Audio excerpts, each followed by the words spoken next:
Welcome to All Things Moore County, Moore County's weekly radio show highlighting the many facets of the Sandhills. That includes real estate, lifestyle, community and neighborhoods. And now from 4 Properties, here's your host, Bill Sahadi. Good morning. Welcome to the talk show, All Things Moore County. Dorothy, we have a lot to unwrap today. Do we? Yeah, we've had shows in the past about wellness, well-being, nutrition, but not like today. Today we're going to have a soup to nuts presentation by my guest, Erin Skinner, who's the owner of Empowered Nutrition. And Erin has so many designations after her name, and I confess I don't know what they stand for, but we're going to talk about that.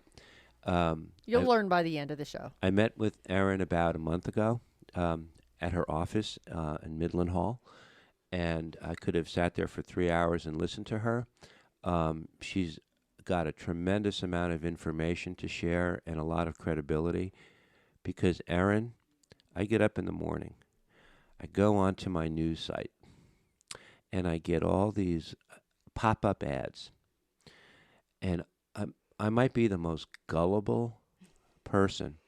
Someone says, take this pill, it will do whatever for your health, and click on it and let us take you to like a 40-minute presentation as to why these supplements are good or not good if you're feeling tired.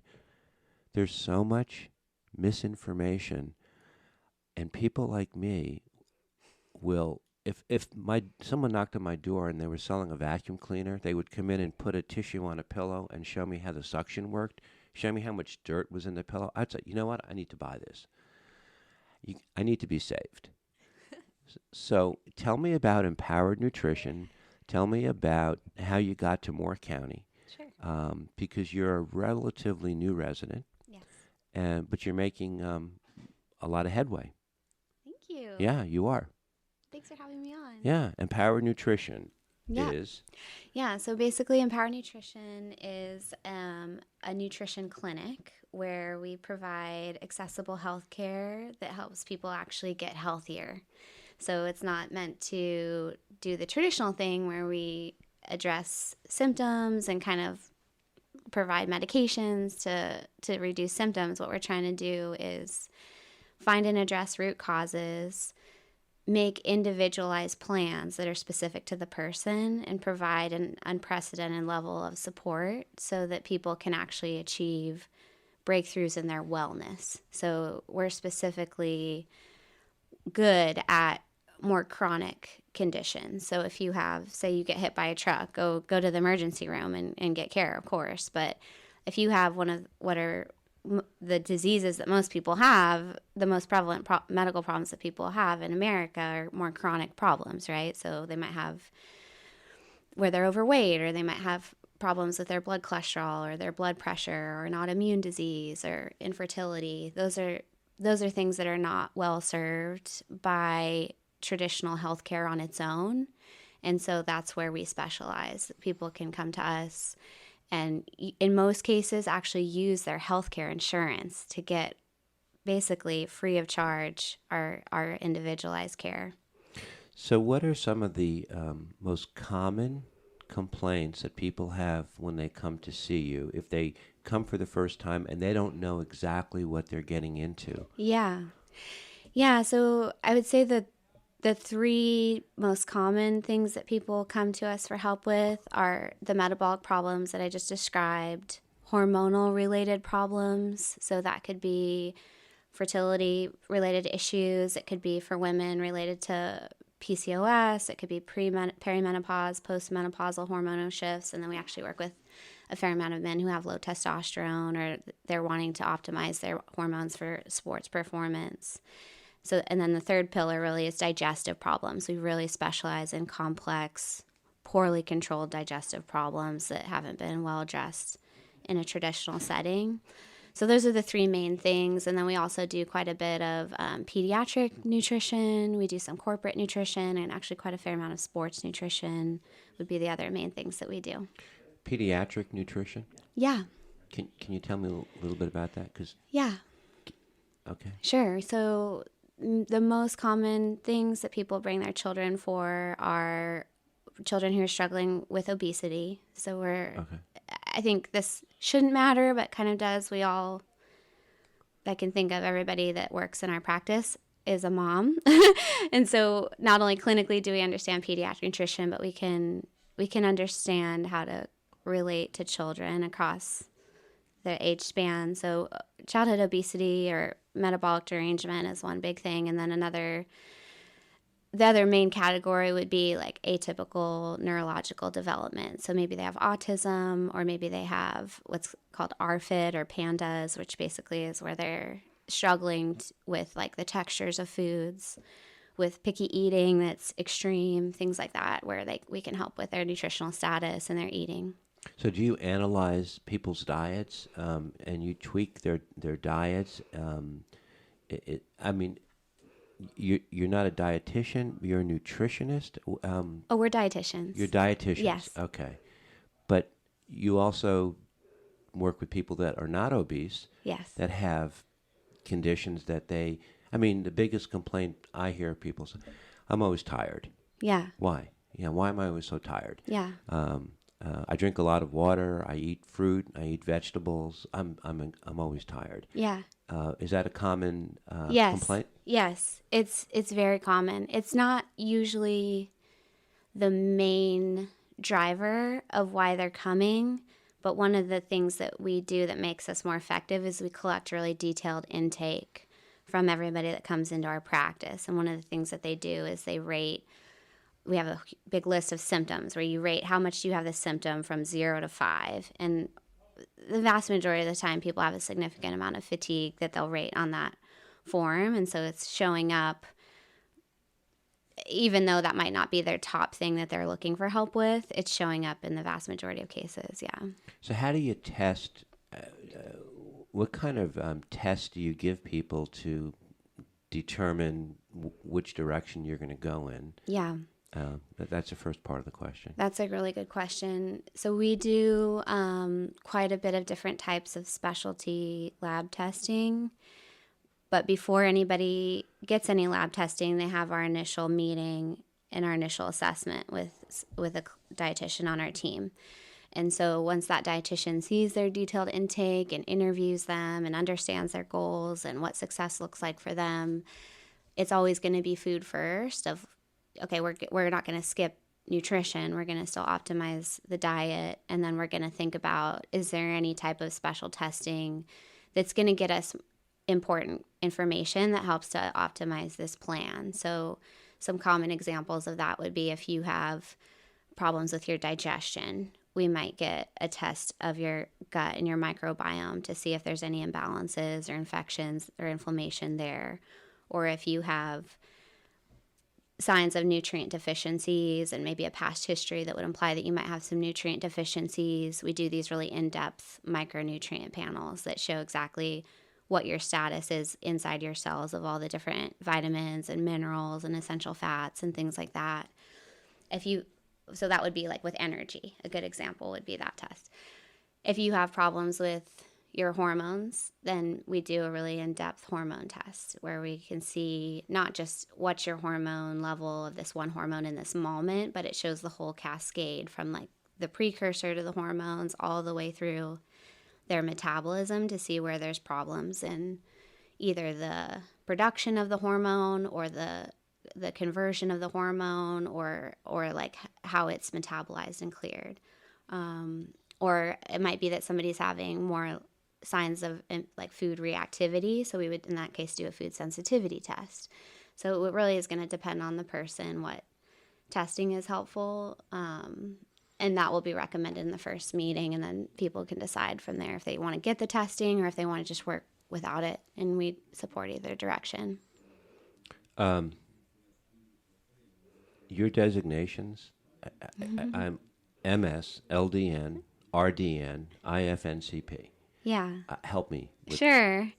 So the MS is just a master's degree that I have in integrative physiology. Yeah. And then The RD is the Registered Dietitian credential, which is a national credential that basically there's 3 requirements for that. You have to get a degree from an accredited school.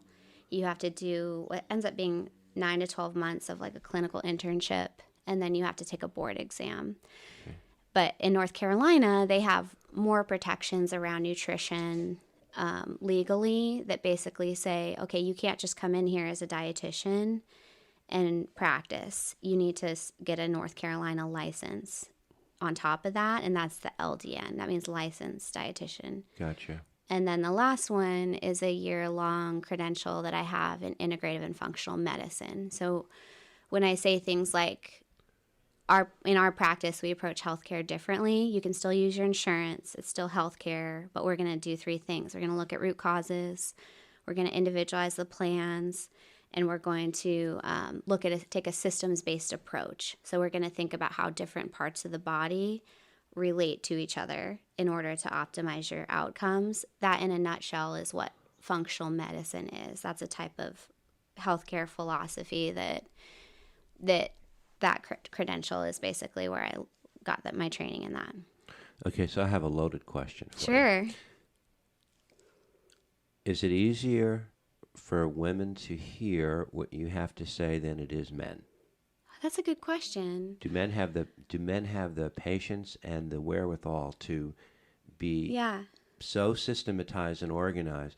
I could see where all the information, it's an intellectual process that goes on. Yes. Is it different with the genders? That's such a good question. Here's what's interesting about that. Even though men are a minority among my clients, right, they on average get way better outcomes than women. Men crush it with me. Is that right? Yes, they do great. And I think part of it is that part of what's really interesting about like practicing nutrition is that it's a hybrid in the sense of you've got to have a scientific mind where you understand the science, like the physiology, the biochemistry, the nutritional science, basically. Right. And then there's another part that's almost as important, it might even be more important, and it's a social and it's a relational, emotional intelligence that you have to have with somebody to understand them, what makes them tick, read them quickly, and then convert that into a plan that is accessible to them in the sense that they're able to understand it, they're able to apply it, they're able to sustain it. I can't give you something that's perfect, but you can't do it. It's not going to do anything for you. So that's really our skill in our practice, is that we not only know scientifically what's optimal for you, but we can package it up for you in something that you can actually do and make happen in your life. And so with men, they tend to do well with when we optimize it for the way that they think, in the sense of like men will tend to be really good at like tracking things and having specific, I don't want this to sound like it's stereotyping or anything, but they'll tend to on their own come up with like spreadsheets, like, hey, you gave me this goal, this specific number of something you want me to do. Right. Here's my spreadsheet of exactly how many grams of protein I got every day this month and how many grams of fiber, whatever the goal was. They'll do that on their own much more often than women will. Is it because men tend to be so goal-oriented that they have to achieve and get to that point, and if they keep doing it, they'll be right? But women see it more as it's not a race, it's a marathon. It's a process. And I think you'll have, obviously exceptions to every rule, but I think on average men tend to be more like where they want to quantify. They don't want to sit around as much and like talk about their feelings about their eating and how they feel and everything. It's what a surprise. Give me a number, give me a goal, and I'll attack it, right? Yeah. Whereas with women, it's important to more work on average. Again, everybody's different. I can think off the top of my head of a few women in my practice that are very different, but than the stereotype. But they tend to be where, they want to talk more about the emotional side of nutrition, because let there be no like confusion on this. There's a huge emotional element to eating and a social element to eating that can't be ignored, Let's come back in the second set. I want to kind of find out how you got here, what your inspiration was, and how you evolved to this point. Yeah. And also the challenge of having to cut through all the noise of the misinformation that's out there for everybody to see. How do Yes. you re-educate people from the time they walk in and they're predisposed to everything that they've read, and half of it is just ridiculous? Yeah. Our guest is Erin Skinner. Her company is Empowered Nutrition in Southern Pines, Midland Hall. Yep. And we're glad she's here. We'll be back in the second set.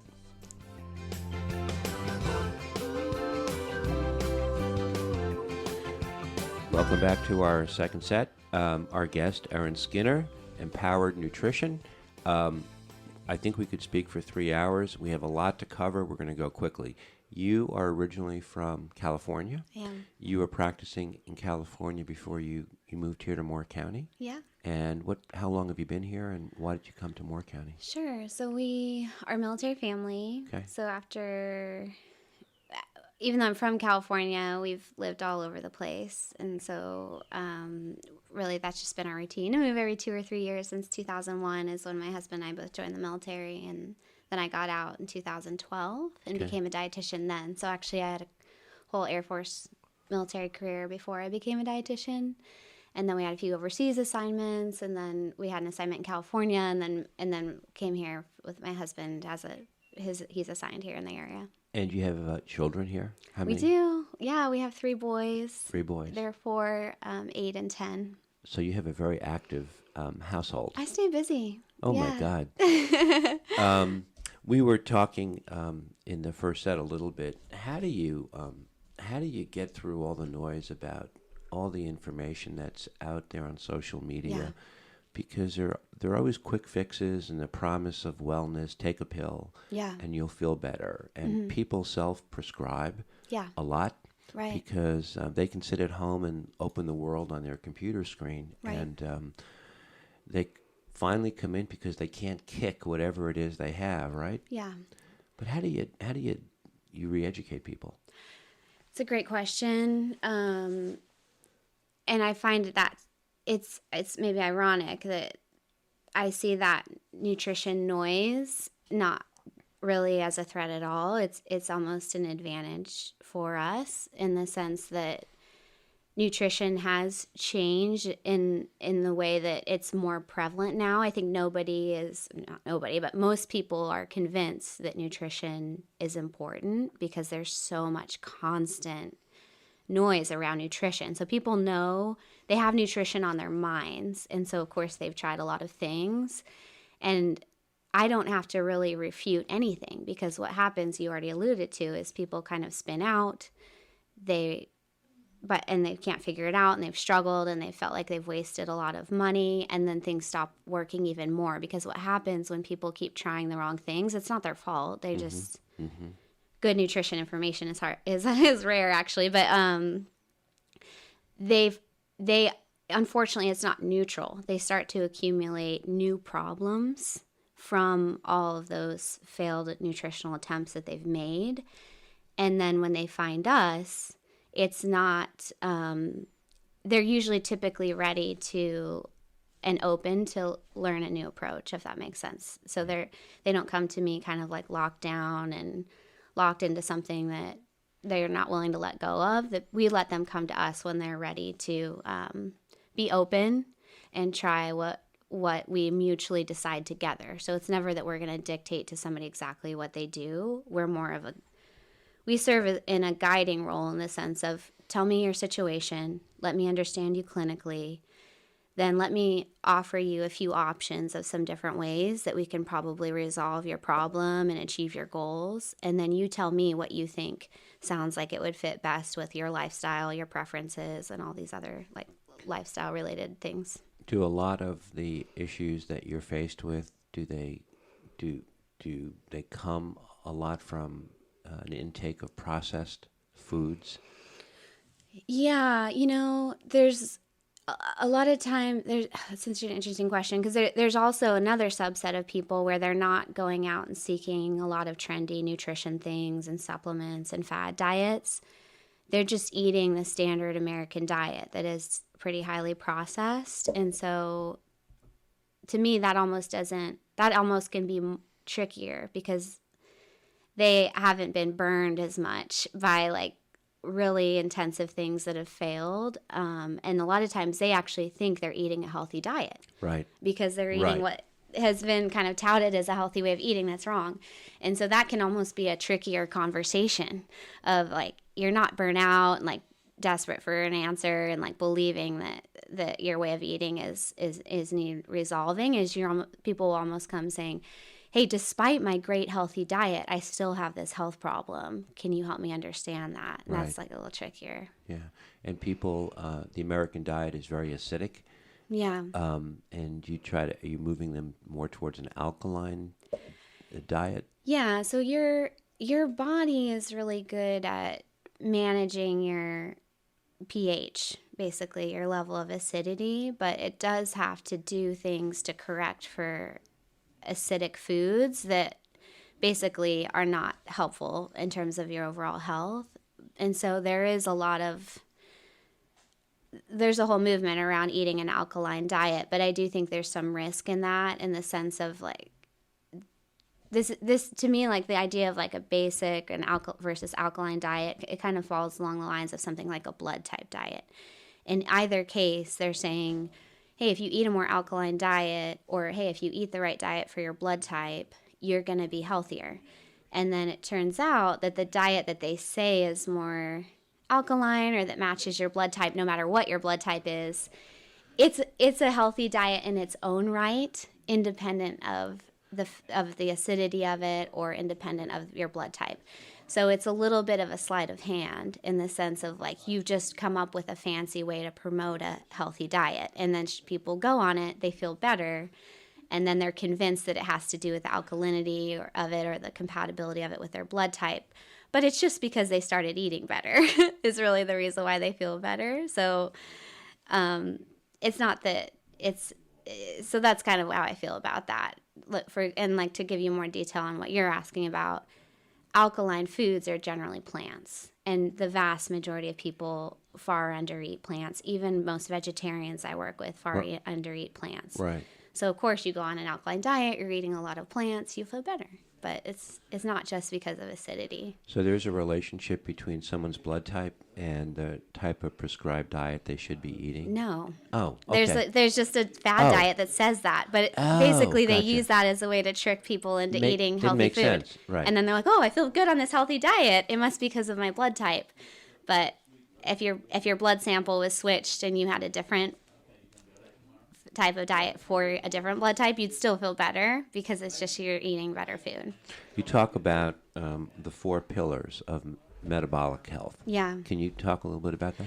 Yeah. So like we kind of talked about, one of the most common things that people come for help with are related to metabolic health. So that could be that they're struggling with their weight, they have insulin resistance or diabetes, they have high cholesterol, they have high blood pressure, or they have inflammatory related problems. And it's usually some combination of those. And so with one-on-one clients and also in group programs, what we do is we teach people how to get out of outdated thinking around that. And what I mean by that is this thing that you've been told your whole life that, oh, hey, do you need to lose weight? Well, then you should eat less calories. That is really a narrative that doesn't pan out to work in the long term for almost anybody. And the reason for that is that the reason why you got to go back to why do people have problems with their weight in the first place? Mm-hmm. It starts way before that, because we have natural innate things in our body and physiology that self-regulate our weight, just the way that like the squirrels out in my backyard don't accidentally starve to death and they don't accidentally get overweight. They have self-regulating mechanisms in their body that humans also have. But what happens with Western living humans is that the foods that we consume from childhood damage those self-regulating mechanisms. And the whole thing is spiraling out of control, where we start to lose our satiety signaling, our appetite becomes unregulated, and what we become more carbohydrates are preferentially stored as fat, for example. We get insulin resistant. All that happens before we would have anything on our labs that would look unusual, and yet the weight is coming on year after year. There's more and more weight.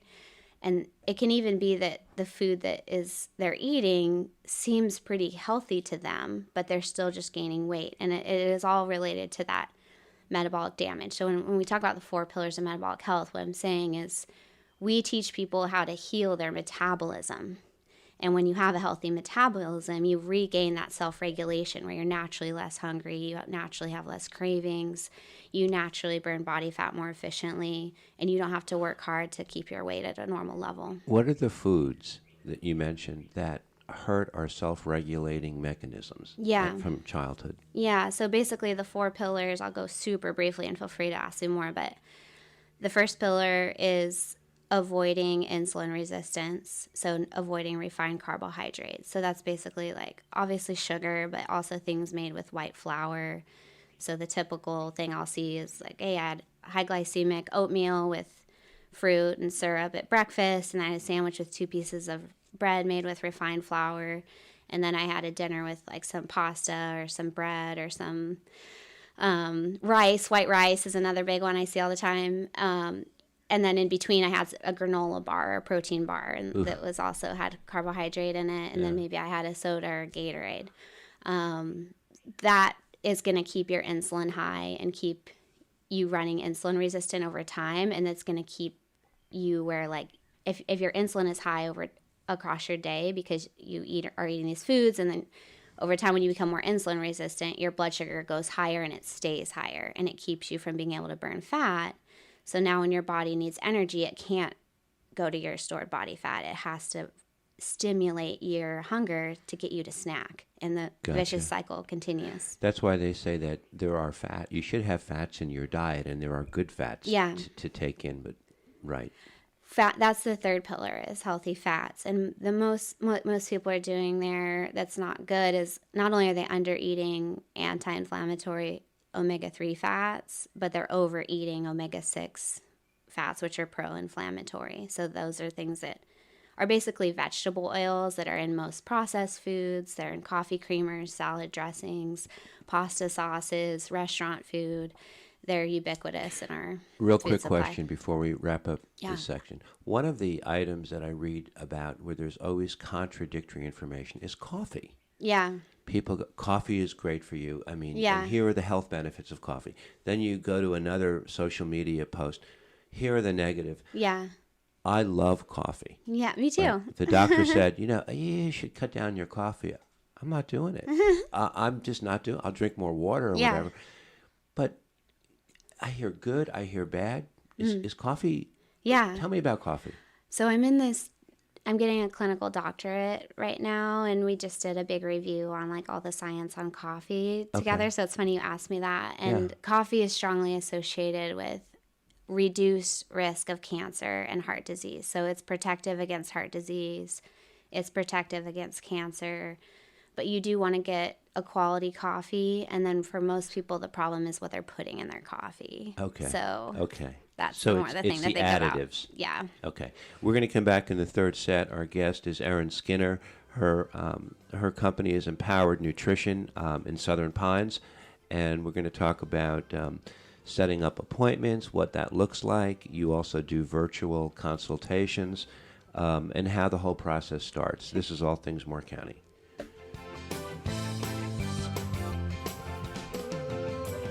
Welcome back to our final set of All Things Moore County. Our guest is Erin Skinner. Empowered Nutrition is something that a lot of people in our area, the demographics that we have here, people are always trying to improve their current lot. We were talking briefly about the 4 pillars of metabolic health. Next week, you're actually having a seminar. It's a 4-week program called Lean for Life, and it's a virtual seminar. So your reach is beyond Moore County. Yes. Yeah, exactly. What we do in Lean for Life is we let people come in who want to heal their metabolism, like we talked about, And we basically go through the 4 pillars of metabolic health. But starting with the first week, they get the eating plan. They get a weekly seminar with instruction on the 4 different pillars. They get support in a Facebook group, and they get a community. And then basically over the course of the program, people typically lose in the range of 10 to 15 pounds. But what's different about Lean for Life is that they learn how to eat in a way that continues to help them stay healthy. And so it's not like a restrictive crash diet that makes them less healthy. They're getting more healthy, their metabolism's getting healthier, and they're getting back to where they're naturally self-regulating the way that our bodies were designed to do. And so it's very sustainable over time. And then for people that want to, there's actually 3 phases. So May 2nd is phase 1, and then people have the option of doing, there's phase 2 involves intermittent fasting, and phase 2 involves ketogenic diets, both of which I teach to only do periodically. So you don't stay on those diets long term, but you do an episode of them a couple times a year for about a month. And that's what the other phases are. What's the relationship between someone's metabolism and perhaps the medications they've been prescribed over the years that they've just, it's like a vitamin that they take, Yeah. to maybe it's acid reflux, maybe it's a digestive issue. What relationship do the medications have on what it is you're trying to do with your client? It's such a good question, and that's one of the reasons why with nutrition it's so good to work with somebody who's actually a healthcare professional, because we understand medications and we understand there are drug-nutrient interactions where some medications cause nutrients insufficiencies and deficiencies that can impair metabolic health. And then obviously it can be a vicious cycle where someone starts to develop, say, diabetes, and they get put on a diabetic medication that may impair their own ability to heal their metabolism. So we would never, legally we can't recommend that somebody change their medication, and we wouldn't even want to do that. But what we like to do is get people so healthy that their healthcare provider really has no choice but to take them off because it's no longer necessary. And what we pride ourselves on is we're healthcare friendly in the sense of we're not adversarial with traditional healthcare. In fact, my husband's a primary care physician, and so not only are we friendly with it, but we understand it well. What we are is a complement to that helps people to be better served if they have a chronic problem. So we work with their providers, we coordinate our care with their providers, and we work together with them as a team to help them get, again, where they might not need that medication anymore. They might not need as much of it. And so they start to dig out of that vicious cycle. Okay. But in addition to your virtual presentations, your seminars, you see a lot of people at your office, and is it all by word of mouth? People, referral basis, word of mouth? Yeah, so we have quite a bit of that happening now. We opened in the fall, so about 6 months ago. We also have, word of mouth on social media and just people's relationships. And then we also, because we coordinate care with providers, we have quite a few providers that refer to us as well. And so it's kind of a combination of those things. But that's, and then a lot of it is online search. People just kind of find our website and come to us that way. So what does that first visit look like when you start? If you had to do the anatomy of a client that came and worked with you over the course of time and wound up at the end of the day much improved. Sure. How does that whole process work? Sure. So what's really important about what we do that's different is that the success begins before we meet, in the sense that, first of all, people fill out a very detailed intake. So we want to know your diet, what it looks like, your early life story, your past medical history, and we want to collect all that information around your goals, again, like your symptoms, things like that. And then by the time you come in, the dietitian, there's 4 dietitians on our team. The dietitian's going to look at everything you sent, and they're going to be prepared to get into a more depthful conversation with you.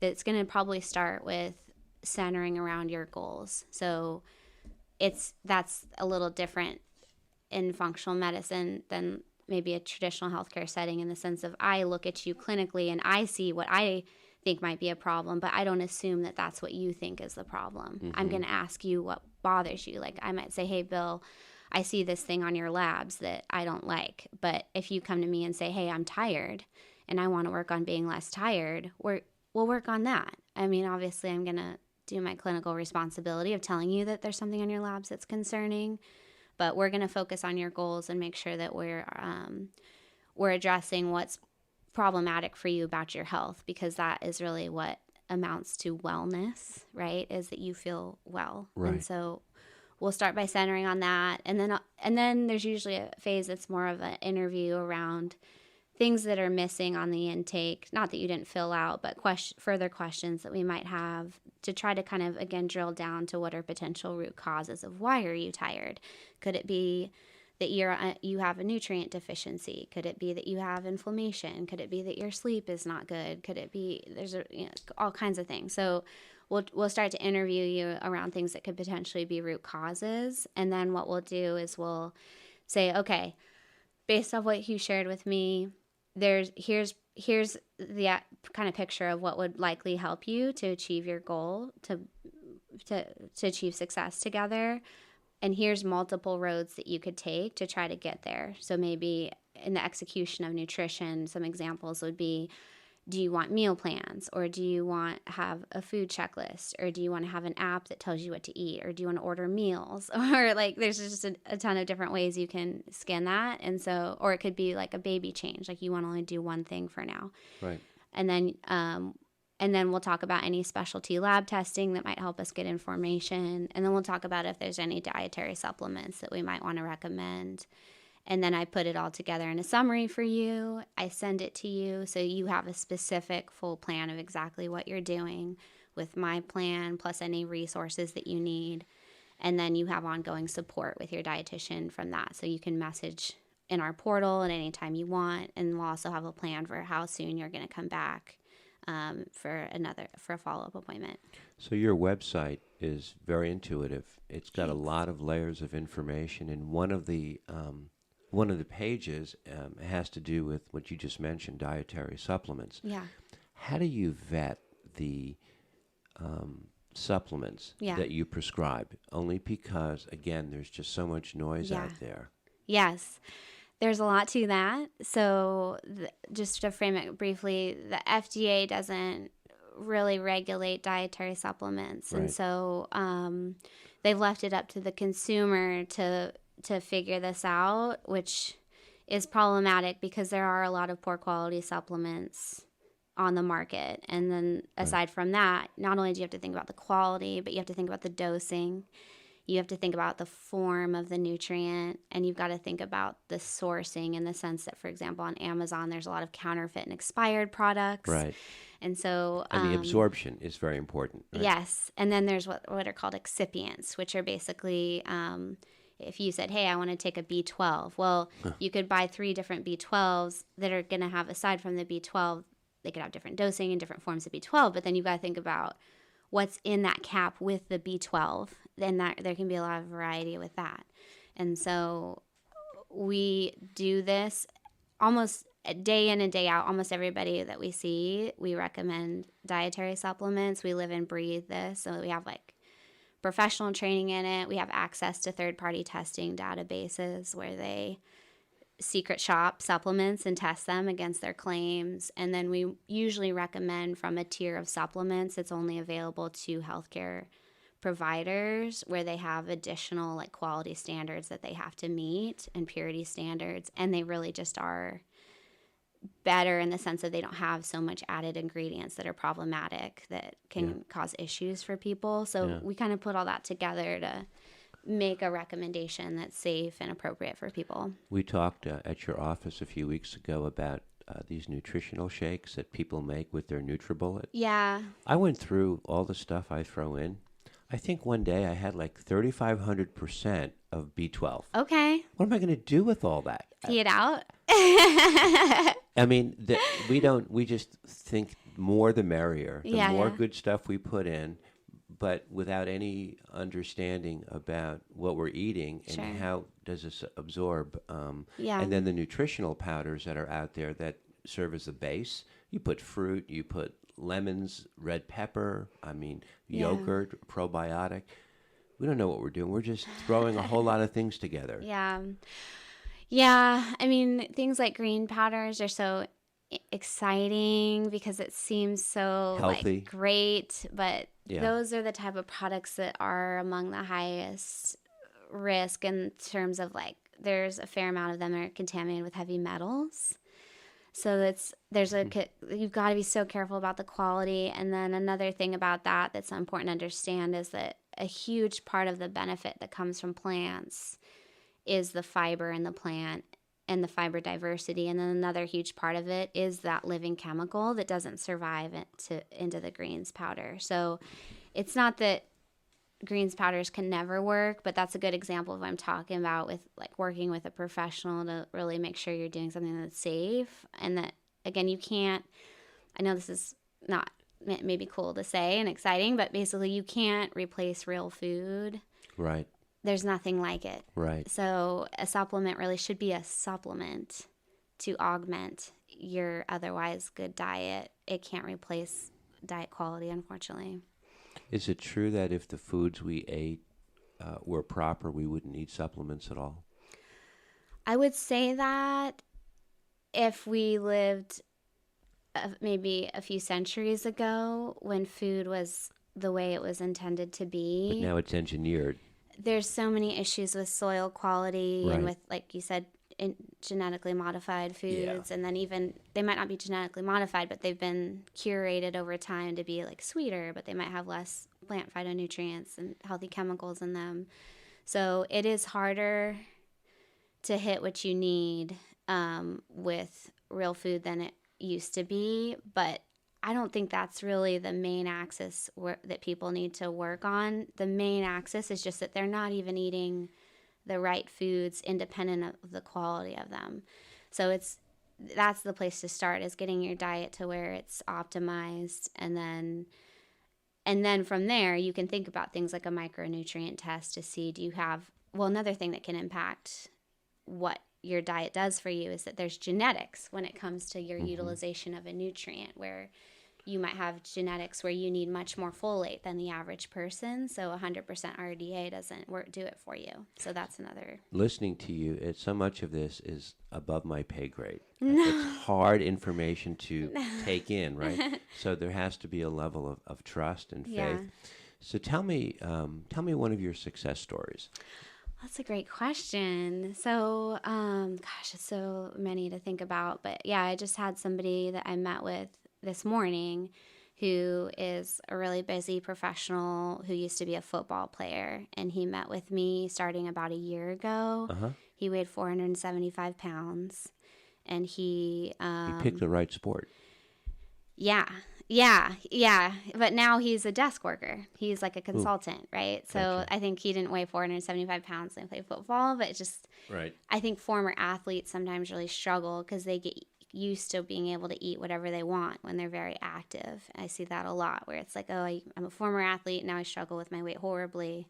They kind of miss that important phase of their life where they had to learn how to eat more carefully maybe. And so he was eating the standard American diet, and he wasn't ready for huge dramatic changes overnight. Mm-hmm. But I'm so passionate about taking insurance and bringing this healthcare model to making it more accessible, because he uses insurance. He's been meeting with me every month for almost a year, and now he's lost almost 200 pounds. And Whoa. he's off of like 3 medications. Feels amazing. Wow. He's got a girlfriend. Like, everything's good. So Wow. yeah, I'm so blessed to do what I do. It makes me so happy. Tell me how people can reach you. Yeah, so you can just go to empowerednutrition.health, and on our website you can learn more about what healthcare insurance companies we accept. We also have cash pay. We take HSA and FSA accounts as well. You can learn about our services. So we have one dietitian who's eating disorder focused. So she specifically serves people who have eating disorders. And then the other 3 of us are all the other things. And so you can learn more about that. And then on our website, there's a contact page. There's a phone number. There's a way to schedule like a little call with us to learn more about us and have more depthful discussion. So whatever suits you, you can use. The website is very interesting. Thank you. It's enjoyable to read. It doesn't like hit you over the head with a hammer, but it's spread out and it kind of reads like a novel, and you can kind of cruise through it and sort of get a feel for it before they ever come in to meet you. Yeah. You picked a great spot in Southern Pines to launch your business. There are a lot of people here who care about how they feel. Yeah. They love living here. Yeah. And if they love living here, they want to feel good at the same time. Yeah. And so there's definitely a shift in focus I've noticed in a lot of people. Yeah, I'm thankful. Before I moved here, I was planning this business, and I saw there's no nutrition clinic within an hour's drive of here. It's about an hour to any nutrition clinic. So I thought, well, either nobody's done this or nobody here cares about nutrition, and I'm going to figure out which of those two things it is. They do. They do. Erin Skinner, Empowered Nutrition. Thanks for joining us. Thank you. You could go on a public circuit tour as far as I'm concerned. You come with me. Okay. All right. I'll be your lackey. This is All Things Moore County. Have a great weekend.